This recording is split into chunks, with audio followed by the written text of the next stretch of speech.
समाज में, संसार में सम्मान प्राप्त करना कठिन है। पहले तो सम्मान प्राप्त करना कठिन है,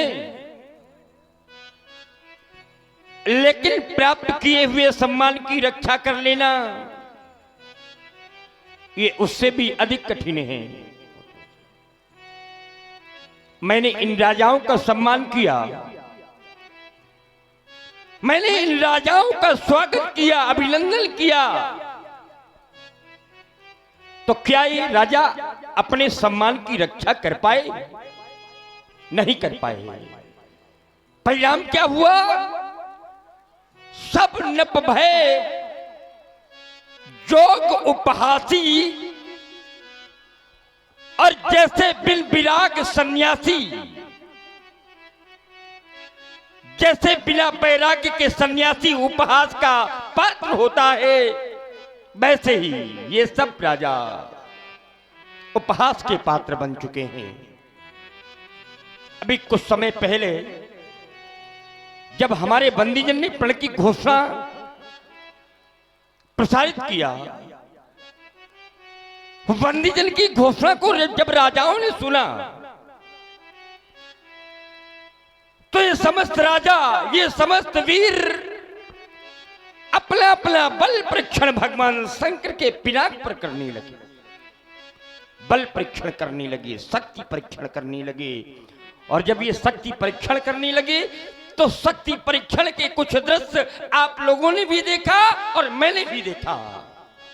एक पहला दृश्य शक्ति परीक्षण का, वो प्रथम दृश्य जब एक एक राजा क्रमशः धनुष को उठाने के लिए आए, धनुष को उठाने का प्रयास करने लगे। तमक ताकि तक धनु धरही उठे ना कोटि भांति बल करही, ये तमक धरे धनु मूढ़ न उठे ना चले ल जाए, उठे न चले ल जाए। जब धनुष नहीं उठा तो चले ल जाए।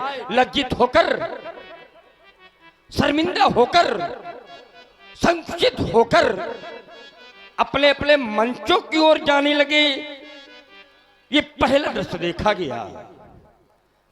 जब एक एक राजा से धनुष नहीं उठा तो अचानक एक दूसरा दृश्य भी सामने आ गया। दूसरा दृश्य क्या देखा? दूसरा दृश्य यह देखा कि जब 10,000 राजा एक साथ सामूहिक धनुष को उठाने का उपक्रम करने लगे, बहुत साहस 10 एक ही बारा और लगे उठामन, पटरे लटारा डगेला संबुसरासन कैसे। 10,000 राजा एक साथ इस मैथिली प्रतियोगिता में पराजित होते हुए देखे गए। और अब ये तीसरा दृश्य देख रहा हूं। ये तीसरा दृश्य मेरे सामने आ गया। अब जब मैं देख रहा हूं कि कोई भी राजा, अब कोई भी वीर धनुष को उड़ाने का तो कोई साहस भी नहीं करता। मानो इन सब राजाओं को भी विश्वास हो चुका है। वे समस्त वीर अभी विश्वास कर बैठे हैं कि धनुष को उठाना अब व्यर्थ है, नहीं उठेगा भी धनुष। और ऐसा मानकर के ही ये सब श्रीहत हो चुके हैं। सबने हृदय से हार स्वीकार कर ली है, हृदय से हार बैठे हैं। श्रीहत भय हार ही राजा और बैठे निज निज जाई समाजा, अपनी अपनी समाजों पर अब जा करके बैठ गए हैं। अब कोई धनुष की ओर आना नहीं चाहता, कोई नहीं आना चाहता। और जब कोई भी धनुष की ओर आना नहीं चाहता तो कैसे टूटेगा ये धनुष, कैसे टूटेगा? और जब धनुष नहीं टूटेगा तो फिर मेरी प्रतिज्ञा का क्या होगा? मेरी प्रतिज्ञा का क्या होगा? मेरे प्रण का क्या होगा? अरे जब प्रण की पूर्ति नहीं होगी, प्रण पूरा नहीं होगा तो मेरी बेटी का क्या होगा? अरे फिर मेरी वैदेही का क्या होगा? अरे मेरी जानकी का क्या होगा? ऐसा तो कभी स्वप्न में भी नहीं सोचा था मैंने, ऐसा तो कभी स्वप्न में भी नहीं सोचा था मैंने कि स्वयंवर का साज जो मैंने सजाया, ये स्वयंवर का साज सब सजा का सजा रह जाएगा। मेरी बेटी की मांग, मेरी जानकी की मांग सदा सदा के लिए आज सुनी रह जाएगी। अरे आज वही हो गया, अरे आज वही हो गया जिसकी कभी मैंने कल्पना भी नहीं की थी। आज मेरे सपने सब धूल में मिलकर के रह गए। अरे आज मेरी आशा अब निराशा का रूप धारण करने लगी। और मेरे बंधुओं, मेरे सज्जनों, ये आस जब बनकर के टूट जाती है, आस जब बनकर के टूट जाती है तो ये रूह किस तरह से कसमसाती है। अरे कोई पूछे उस बदनसीब बाबू से जिसकी बेटी की बारात द्वारे से लौट जाती है, द्वारे से लौट जाती है। क्या सोचा था मैंने और ये क्या हो गया? अरे दीपो दीप के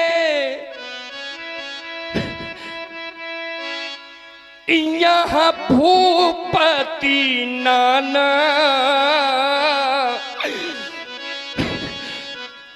और ये आए सुनी हम जो प्रण ठाना। हमारे प्रण को सुन करके सभी आए और ये कहना कि क्या केवल दीप दीप के ही राजा आए? ना, केवल दीप दीप के राजा नहीं आए, बल्कि यहां तो त्रैलोक के वीरों का आगमन हुआ है। यहां तो पाताल से भी राजा आए हैं, देवता स्वर्ग से आए हैं, तीनों लोकों के राजाओं का आगमन हुआ है। और अगर ये कह दिया जाए कि सारा त्रैलोक आज इस मिथिला में पराजित हो गया तो कोई अतिशयोक्ति नहीं होना चाहिए। और जब सारा त्रैलोक पराजित हो गया है तो बचा क्या फिर? अब शेष क्या बचा? जब शेष कुछ भी नहीं बचा तो अब मैं एक घोषणा करने जा रहा हूं। मेरी एक सार्वजनिक घोषणा है। मेरी घोषणा किसी व्यक्ति विशेष के लिए नहीं है, बल्कि मेरी एक घोषणा ये सामूहिक घोषणा है, सार्वजनिक घोषणा है। और सार्वजनिक घोषणा के अंतर्गत मैं एक घोषित करना चाहता हूं कि आप जानी को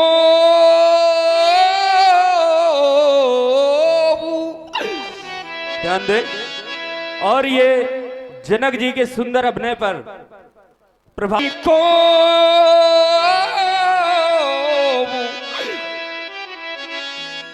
माखे भट मानी, क्योंकि वीर विहीन ये मही मैं जानी। अब कोई माखे नहीं, माखे अर्थात कोई मौखिक बल का बखान ना करे, कोई अपने मुख से अपनी प्रशंसा ना करे। मैं किसी की मौखिक वीरता सुनना नहीं चाहता। और यदि कोई अपने आप को वीर मानता हो, अपनी दृष्टि में ही कोई वीर बना बैठा हो, तो आए एक अवसर है, अभी भी एक अवसर है। जो भी अपने आप को वीर मानता हो वो आए और आकर के धनुष को उठाए, दो खंडों में विभाजित कर दे, अपनी वीरता को प्रमाणित कर दे, तभी उसे वीर स्वीकार किया जाएगा। नहीं तो यह वीर भोग्या वसुंधरा आज यह वीरों से हीन हो गई है, ऐसी मेरी घोषणा है। और अगर मैं जानता होता, मुझे पहले से इस बात का पता होता, मुझे भान होता, तो मैं कभी भी ऐसा प्रण नहीं करता। यहाँ पर जो बेटी के पिता बैठे हैं, यहाँ पर जो बेटी की माताएं बैठी हैं, या फिर और प्रभावित हुए हमारे यहाँ पर जो बेटी के पिता बैठे हैं, बेटी की माताएं बैठी हैं, या जितने भी बेटी वाले बैठे हैं, ये बेटी वाले विचार करें। क्योंकि सज्जनों, हर एक बेटी का दुख तो बेटी वाले ही समझ सकते हैं। अरे बेटी की पीड़ा, बेटी का दुख, बेटी की पीड़ा तो केवल बेटी वाले ही समझ सकते हैं मेरे बंधुओं।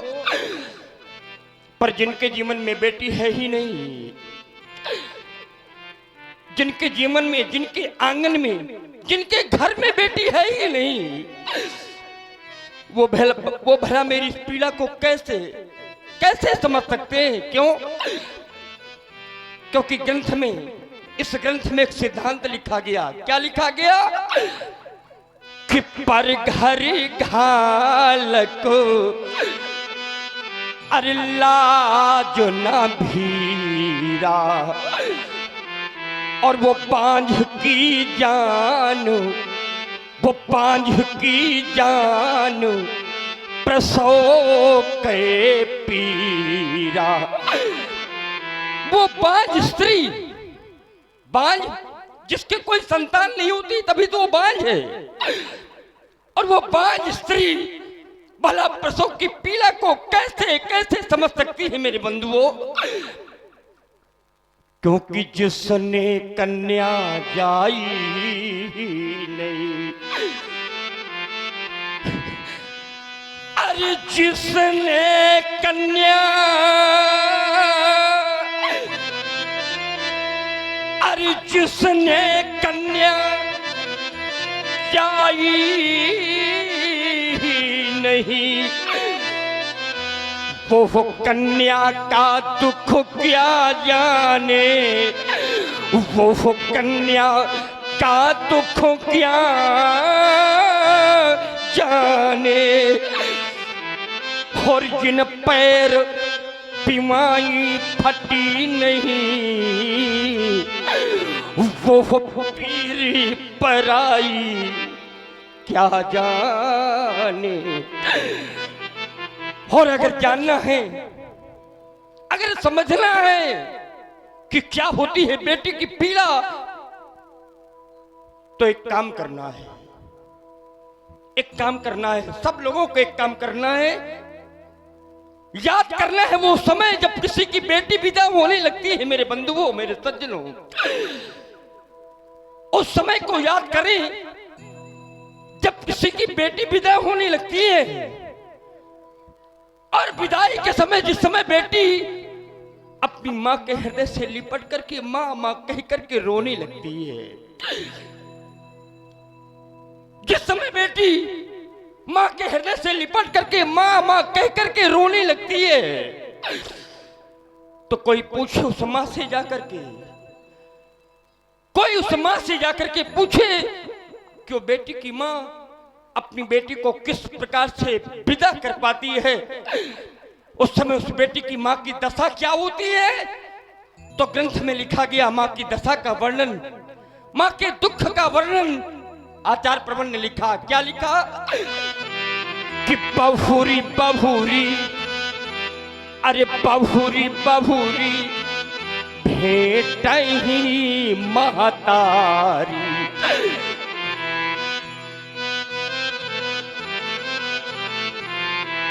अरे बहुरी बहुरी भेट ही महतारी, और कहाँ ही पिरन की रकीकत नारी।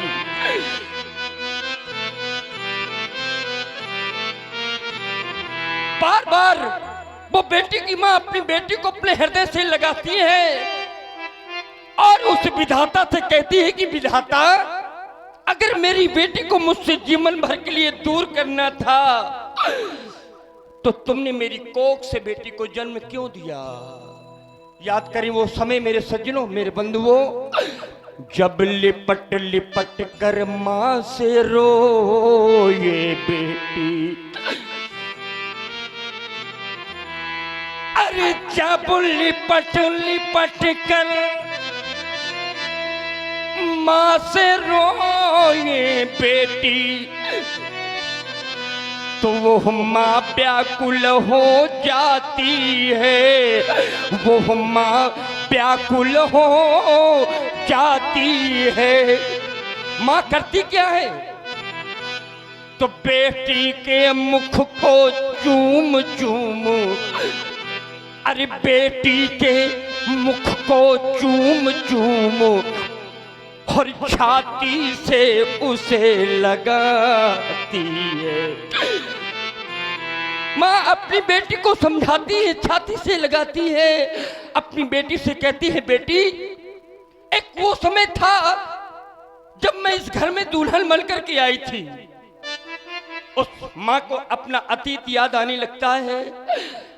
वो बेटी की माँ अपनी बेटी से कहती है कि एक वो समय था जब मैं इस घर में दुल्हन बन करके आई थी, समय बदला, अब इस घर से मेरी बेटी दुल्हन बन करके जा रही है। और यही तो विधि का विधान है मेरे सज्जनों, मेरे बंधुओं। और यही बात वो बेटी की माँ अपनी बेटी से कहती है। माँ कहती है, मैं भी दुल्हन बनकर आई, अरे मैं भी दुल्हन बनकर आई, और अब तुमको भी दुल्हन बनना होगा, तुमको भी दुल्हन बनना होगा। और मेरी बेटी संसार की सारी लोक रीति अब पालन तुमको करना होगा। इतना कहते कहते वो बेटी की माँ व्याकुल हो जाती है। और जब अपनी माँ को व्याकुल देखती है बेटी, तो स्वयं बेटी अपनी माँ की आंखों से आंसू पोंछती है। और वो बेटी अपनी माँ से कहती है, क्या कहती है वो बेटी? वो बेटी माँ से कहती है, मत रो माँ, तू क्यों रोती है? अरे मत रो माँ, तू क्यों रोती है? क्योंकि बेटी पराया धन होती है, वो बेटी पराया धन होती है। तो माँ बेटी से कहती है, बेटी मैं जानती हूँ बेटी पराया धन होती है, इस बात को मैं जानती हूँ, लेकिन मैं एक माँ हूँ। और माँ कैसी होती है? तो इतनी कठोर,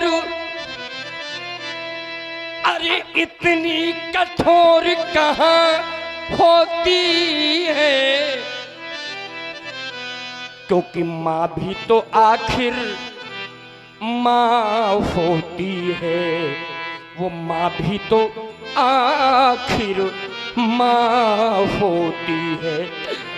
संसार में जितने भी संबंध होते हैं मेरे बंधुओं, जितने भी रिश्ते होते हैं, जितने भी संबंध होते हैं, किसी भी संबंध में इतनी क्षमता नहीं होती जो माँ की ममता की समता कर सके।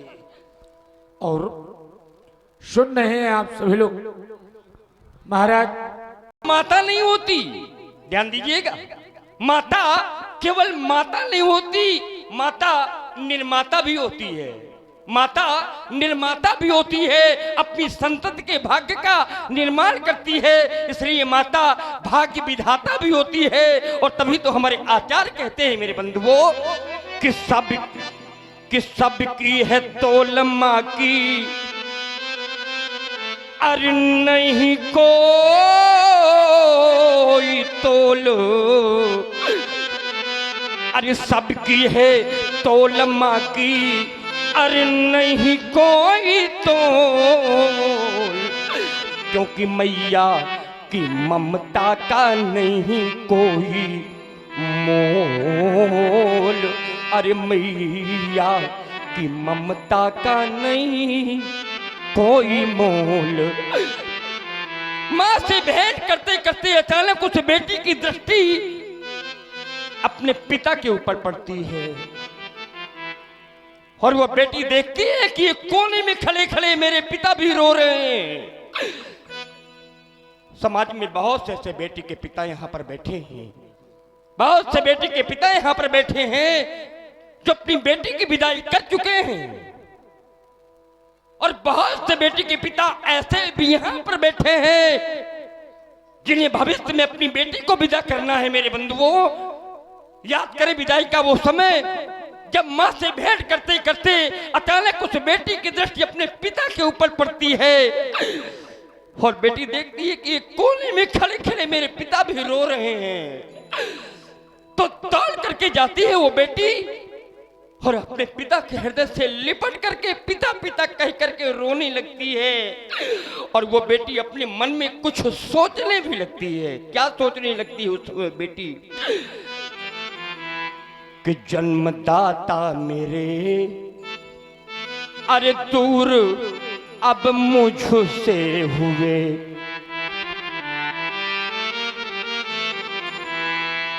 जन्मदाता मेरे दूर मुझसे हुए। और प्रभावित हुए हमारे पृथ्वी। आज मेरे अपने, जिन्हें मैं अपना मानती थी कि मेरे पिता है, मेरी माँ है, मेरा परिवार है, आज सबके सब मुझे पराये लगने लगे, क्योंकि आज मेरे अपनों ने ही तो मुझे पराया कर दिया है। अरे हो गए अपने, हो गए अपने आज पराए, और मेरे बाबुल का घर छूट गया, मेरे बाबुल का घर छूट गया। पिछड़ गए मेरे भाई मेरी बहनें, और अब बचपन का सुख लूट गया। और मेरे बंधुओं, कोई उस पिता के हृदय से जाकर के पूछे जो पिता अपनी बेटी को विदा करता है। अरे कठोर से कठोर पिता अपनी बेटी की विदाई में रो देता है। उस पिता के दिल से भी पूछो, उस पिता के दिल से भी पूछो, जो सुता किसी को देता है, भावी जीवन को सोच वो तो फूट फूट कर रोता है। और उस विधाता से बार बार कहता है वो बेटी का पिता कि हाय विधाता, तूने भी यह कैसी रीति बनाई है, यह कैसी रीति बनाई है कि जिस बेटी को मैंने पाला वो बेटी हुई पराई है। जिस बेटी को मैंने पाला वो बेटी हुई पराई है। और जिस समय बेटी की विदाई हो जाती है मेरे बंधुओं, तो उस घर में कैसा लगता है? उस घर में कैसा लगता है? परिवार के सदस्य होते हैं, संबंधी रिश्तेदार होते हैं और सबके रहते ऐसा लगता है मानो उस घर में कोई बचा ही ना हो गई बेटी विदा जब, अरे हो गई बेटी विदा जब, तो खत्म मेला हो गया और उड़ गई आंगन से चिड़िया, घर अकेला हो गया। वो उड़ गई आंगन से चिड़िया और घर अकेला हो गया। पर बेटे की विदाई का दुख तो वही समझ सकते हैं जिन्होंने अपने जीवन में जिन्होंने बेटी की विदाई की होगी। किसी ने कहा कि जिन्हें महसूस इंसानों के रंजो गम नहीं होते, जिन्हें महसूस इंसानों के रंजो गम नहीं होते, वो इंसान हकीकत में पत्थरों से कम नहीं होते। और तभी तो मैं कहता हूं कि जिसने की बेटी विधवा नहीं, वो दुख पिता का क्या जाने, वो दुख पिता का क्या जाने। और जिसने कन्या चाही ही नहीं, वो कन्या का दुख क्या जाने। बड़े भाग्य से कन्यादान करने का अवसर मिलता है मेरे बंधुओं। ये मानव जीवन मिला तो एक बार कन्यादान अवश्य करना। कभी कभी लोग कह देते हैं महाराज कन्या नहीं है तो किसका कन्यादान करें। अरे यदि अपनी कन्या नहीं है तो किसी संबंधी की कन्या का कन्यादान कर देना। अरे किसी गरीब की कन्या का कन्यादान कर देना। लेकिन मानव जीवन मिला है तो एक बार कन्यादान अवश्य करना मेरे बंधुओं, क्योंकि हमारे आचार्य कहते हैं इस जग में आने वाले को अरे सब कुछ तो यहाँ मिल जाता है, सब कुछ तो यहाँ मिल जाता है। पर याद रखना होता है बहुत वो भाग्यवान जो कन्यादान कर पाता है। अरे होता है बहुत वो भाग्यवान जो कन्यादान कर पाता है। माता पिता के घर में ये बेटी ये पराई संपत्ति है, ये अपनी संपत्ति नहीं है, ये पराई संपत्ति है, ये पराया धन है मेरे मित्रों मेरे बंधुओं।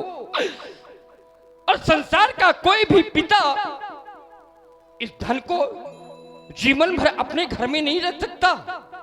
क्यों? क्योंकि बेटी मात्र धरोहर होती, ये जिसकी धरोहर है वहां पर ये निश्चित जाती है, कोई रोक नहीं सकता। जहां पर बेटी का प्रारब्ध है वहीं पर बेटी जाती है। जहां बेटी मात्र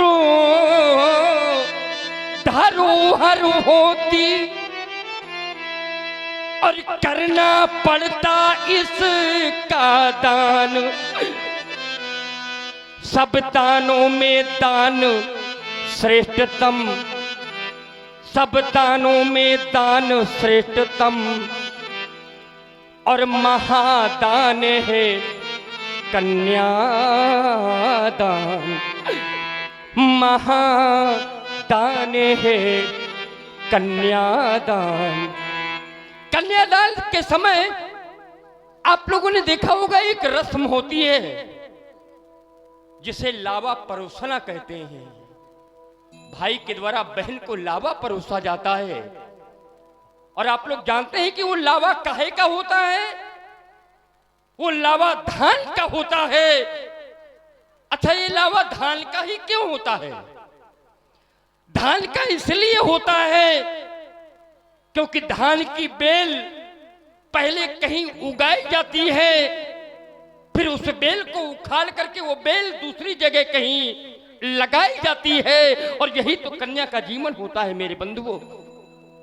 बेटी का भी यही जीवन होता है। बेटी जन्म कहीं लेती है और बेटी का पालन पोषण जीवन यापन कहीं होता है। और इसीलिए जब लावा परोसा जाता है तो वो लावा धान का परोसा जाता है, क्योंकि बेटी होती बेल धान की, बेटी होती बेल धान की, जो पहले कहीं उगाई जाती है, पहले कहीं उगाई जाती है, कुछ समय बाद फिर वही बेल कहीं और लगाई जाती है, कुछ समय बाद फिर वही बेल कहीं और लगाई जाती है। घर में बेटा होना, घर में बेटा होना ये तो भाग्य की बात होती है मेरे बंधुओं, लेकिन घर में बेटी होना ये भाग्य नहीं है, ये सौभाग्य है। क्योंकि सौभाग्य की शाखा में खिलती है बेटी, और भाग्य अगर अच्छा है तो मिलती है बेटी, भाग्य अगर अच्छा है तो मिलती है बेटी। और कैसे मिलती है? तो कभी बन के कोयल, कभी बन के मैना, और घरों आंगनों में चहकती है बेटी, घरों आंगनों में चहकती है बेटी। किसी ने कहा कि ज्ञानियों के जीवन में कोई त्रुटियां नहीं होती।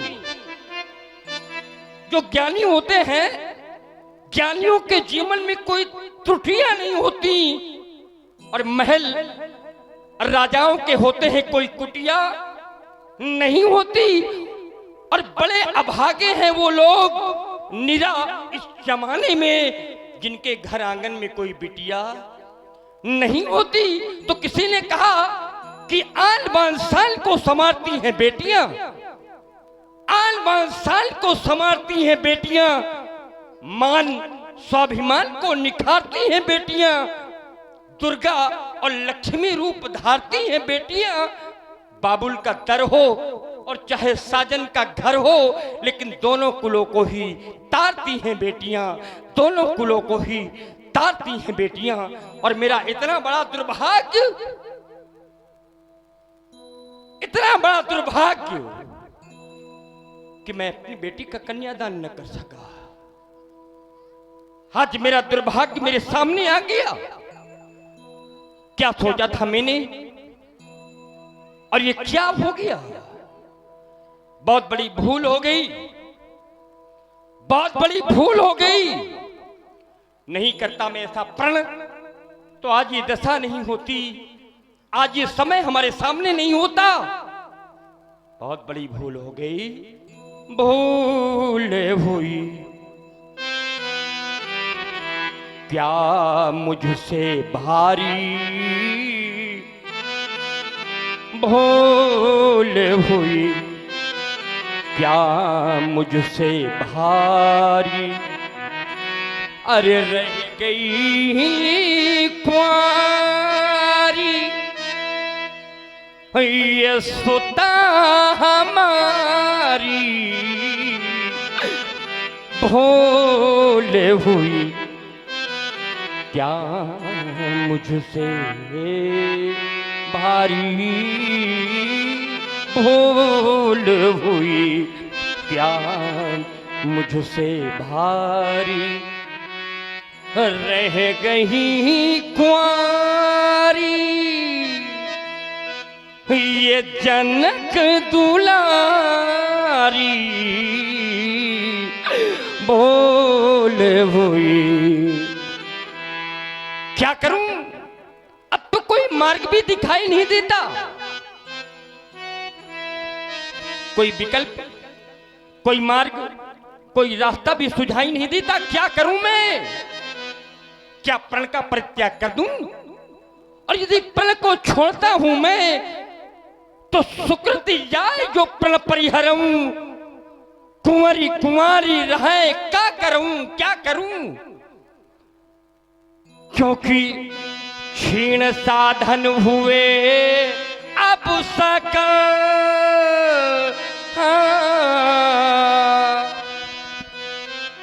और सुन रहे हैं आप सभी लोग, बड़ा ही एक करुण रस है।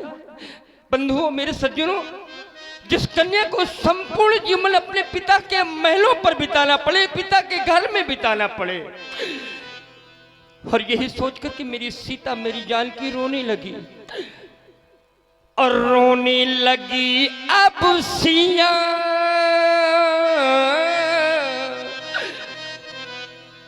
अरे रोने हो लगी अब सिया, जख्म जाए ना सिया, दुखी पुरवासिया, और रोने लगी अब सिया, जख्म जाए ना सिया, दुखी पुरवासिया, क्योंकि मिलावा नहीं कोई धनुधारी, मिलावा नहीं कोई धनुधारी, अरे रह गई कुंवारी ये जनक दुलारी, भूल हुई। और अंत में अब मैं तुमसे कहना चाहता हूं मेरी बेटी, कि अगर तुम्हारे द्वारा वो आश्चर्यजनक कार्य न किया गया होता, वो आश्चर्यजनक कार्य न किया गया होता, तो मैं कभी भी ऐसा प्रण नहीं करता। और तुम्हें याद है ना, आज से ठीक 1 वर्ष पहले तुम्हारे द्वारा वो आश्चर्यजनक कार्य किया गया था। आज से ठीक 1 वर्ष पहले क्या किया गया था तुमने? और ध्यान दे, वो आश्चर्यजनक कार्य किया गया था, धारा लिपने में अगर तुमने बेटी, अरे धारा लिपने में अगर तुमने बेटी,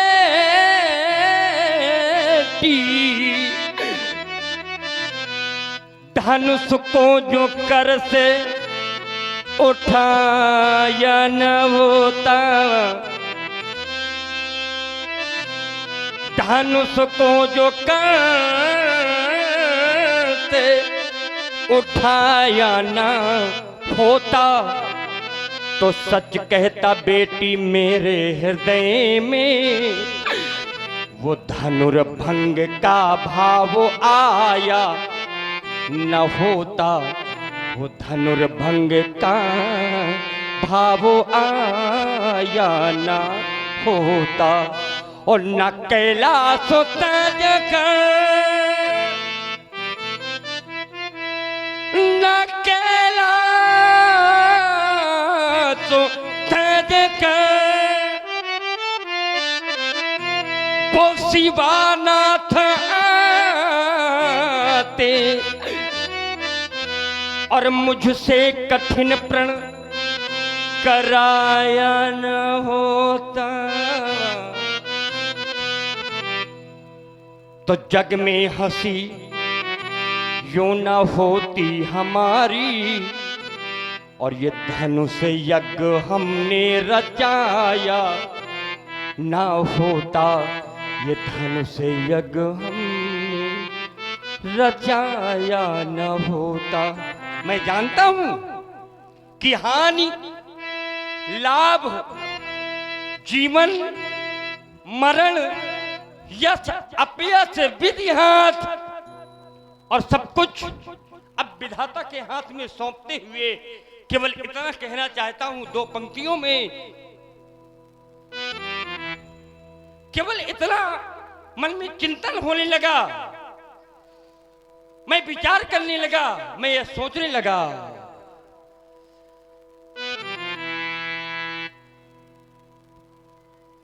कि हुई ना मेरे प्रण की पूर्ति, अब हुई ना मेरे प्रण की पूर्ति,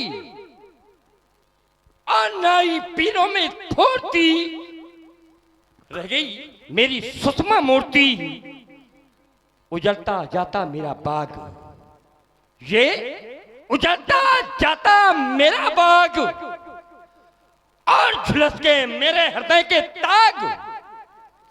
तब ये कह दो, अब कह दो कि ये जाए यहां से भाग, क्योंकि अपना बजेगा कोई राग, अपना बजेगा कोई राग।